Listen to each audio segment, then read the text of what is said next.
Sasakay na ako ng barko. No. Ayun ang barko. Parating. Bye! Pasakay na ako sa barko.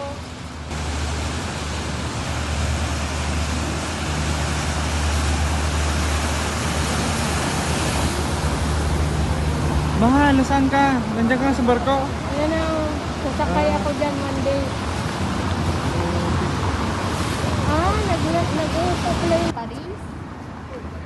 Balang araw magbablog ako dito at naka-adjust na ako sa trabaho ko at saka sa